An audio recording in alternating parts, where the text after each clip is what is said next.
Next on the rookie draft list, he sometimes goes at 2, anywhere between 2 and usually by 7 is Kenneth Walker, the running back 2 on your big board among the backs, and typically ranked that way as well. Do you think because there's a lot of people saying because there's such a big gap between him and the next backs in this class, that he belongs all the way at number 2 in rookie drafts? There's also a great receiver class, especially at that top tier, that we're going to break down as well. So how do you approach Kenneth Walker? Do you think he belongs like right after Breece Hall in terms of a rookie draft? Would you go receivers above him? And what do you see and what do you like about Kenneth Walker in general? Yeah, that would be more of a coin flip for me. That one's a little bit closer. And really it's just because Kenneth Walker, there's not as much of a receiving utility. I thought it was funny that the Seahawks put out that video right away of Kenneth Walker catching that pass, at their rookie camp.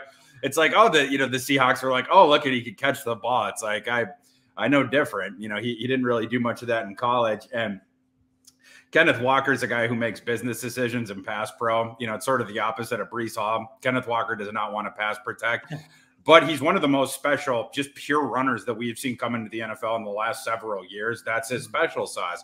So, he is going to, initially he is going to get the ball an F ton, just as far as a runner. So I think that, that's what the utility is there. As far as like apples to apples and fantasy drafts against one of the receivers, Drake London's going to get the ball a ton in year one. So I think that's where, probably the decision would be him against Drake London. But, I love Kenneth Walker a lot going forward. It's just how much is he going to give you, as far as a receiver. And I think that would come down to what's your league scoring, right? Like, is it a PPR league? Is it a non-PPR league? In a PPR league, Kenneth Walker is going to get hurt a little bit more just because, again, I just don't see him providing a ton as a receiver during his career.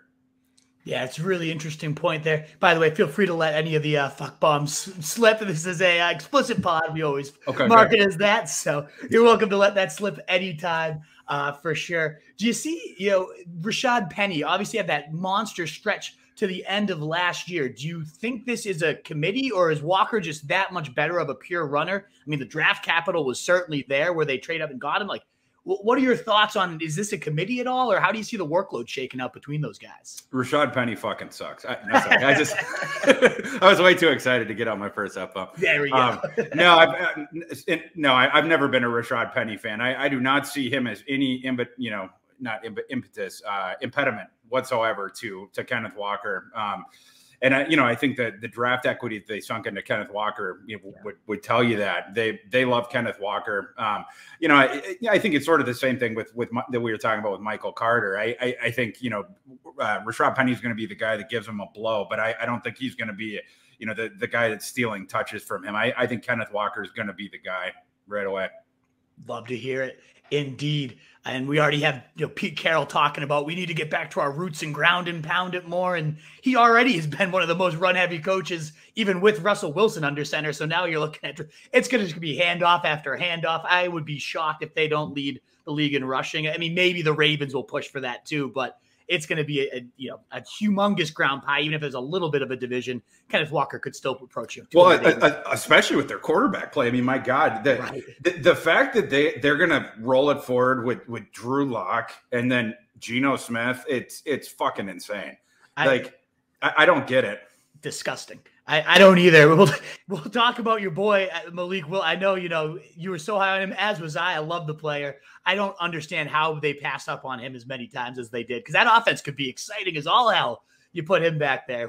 We'll get to that though when we get to quarterbacks, because I can't wait to hear your take on what happened with him, man. That's one of probably the biggest question I have in my mind about that draft and what happened there. What is up, you fantasy wolf? Thanks so much for tuning in. If you haven't already, share your thoughts in the comments, check out some more videos, and join the newest Wolfpack by subscribing below.